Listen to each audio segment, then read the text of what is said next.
9 फरवरी। क्या आप आत्मिक तौर से थक गए हैं? यशायाह 40:28। सनातन परमेश्वर वह न थकता और न श्रमित होता है।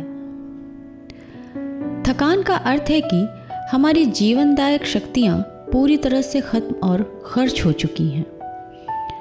आत्मिक थकान की वजह पाप कभी नहीं होता, पर सेवा होती है।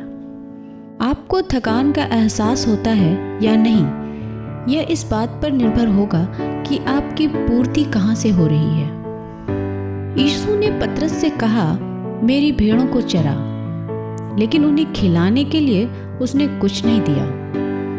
तोड़ी गई रोटी और उड़ेला हुआ दाखरस बनते जाने की प्रक्रिया का अर्थ है कि आपको तब तक दूसरे लोगों की आत्माओं की खुराक बनना है जब तक वे परमेश्वर में से अपना पोषण प्राप्त करना नहीं सीख लेते।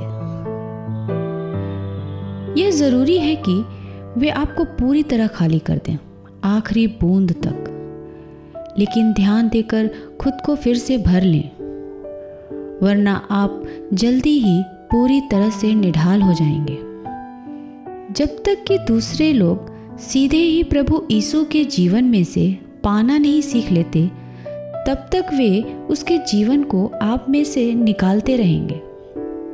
जब तक वे परमेश्वर से अपना आहार लेना नहीं सीख लेते, तब तक आपको ही उनकी पूर्ति का स्रोत बनना होगा। परमेश्वर के प्रति हम इस बात के कर्जदार हैं कि उसके मेमनों और भेड़ों के लिए और स्वयं उसके लिए भी हमारा सर्वस्व न्यौछावर हो। जिस ढंग से आप परमेश्वर की सेवा करते आए हैं, क्या उसकी वजह से आपने खुद को थकान के हाथों में सौंप दिया है? अगर ऐसा है तो अपनी इच्छाओं और मनोभावों को फिर से नया करें और उन्हें जगाएं। आप सेवा क्यों कर रहे हैं? उन कारणों को जांचें और परखें। क्या उसका स्रोत आपकी अपनी समझ है या उसका आधार यीशु मसीह का छुटकारा है? बार बार मुड़कर अपने प्रेम व स्नेह की बुनियाद को देखते रहें और याद रखें कि आपकी ताकत का स्रोत कहाँ है। आपको यह शिकायत करने का कोई अधिकार नहीं है, हे प्रभु, मैं कितना थक गया हूँ। उसने आपको थकाने के लिए ही बचाया और शुद्ध किया है। परमेश्वर के लिए थक जाएं, लेकिन याद रखें कि वही आपको भरेगा। मेरे आनंद के सब सोते तुझी में हैं।